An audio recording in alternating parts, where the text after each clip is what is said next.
Part 2. Communicating about your cancer. In part 1 of this 3-part video series, we discussed the key points in dealing with your cancer diagnosis and treatment. Here in part 2, we will talk about 3 key points in communicating about your cancer with others. At the beginning of your journey, there will be many different types of communication to handle. Discussions with family, friends, doctors, employers, medical facilities, and insurers. This can make an already stressful time even harder if not handled correctly. However, communication can be handled relatively easily if you are clear about your own preferences. How, what, and to whom you communicate is completely up to you. After watching this video, you will know how to 1. Formulate a communication plan. 2. Communicate easily with minimal effort. And 3. Handled well-intentioned but potentially unverified information from others. Point 4. Formulate a communication plan. A simple communication plan will significantly reduce stress. If well crafted, the plan will make it clear and easy for family and friends to know how to interact with you. Remember, this is your journey and you get to choose how you experience it. At 3 Points Cancer Coach, we recommend being as open as possible. When information is shared more freely, more people can step in to help with a clearer understanding of the facts. The one situation when this might not be the case is if you are working and are considering talking to your employer. Different countries have different rules for employers and workers, and you need to take the time to understand your rights before you decide what to say.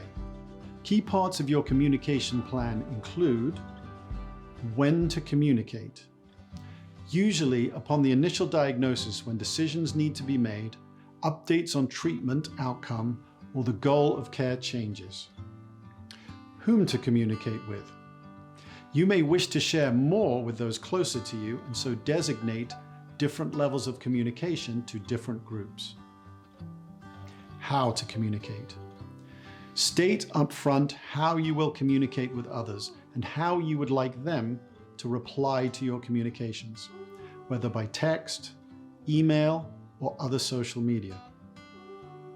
You should also consider appointing a family member or close friend to take over these communications when you're feeling exhausted or otherwise unable to communicate yourself.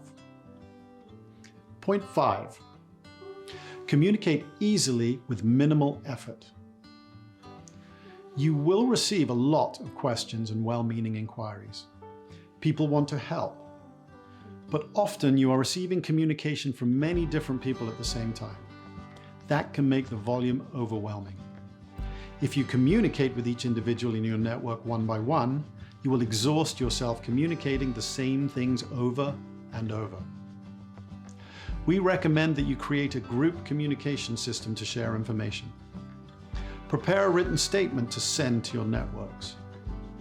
The contents are up to you, but we recommend, at minimum, a high-level description of your condition, an acknowledgement of the worry this will create in others, how and when you are comfortable communicating, and a way for people to follow your journey without overwhelming you. Decide what you want your primary channel of communication to be. Is it email, WhatsApp, or something else? You can also use options like Caring Bridge, a free platform that allows you to share your journey with people of your choice. It has other useful features that I will not explore here.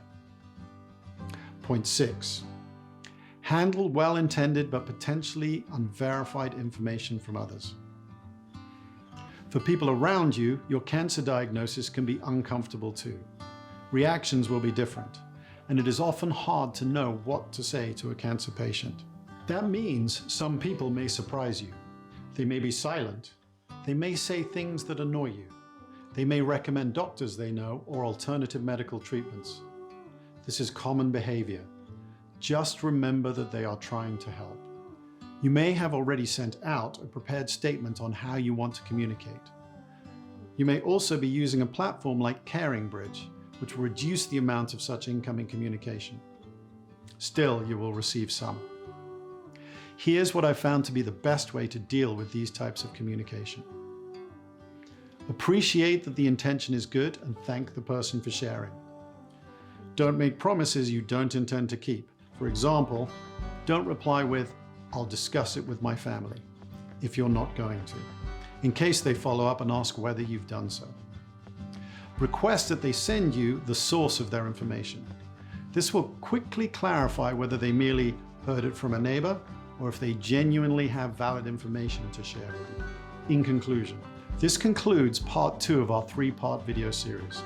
Carry on to part 3 where we discuss how to deal with information relating to your cancer.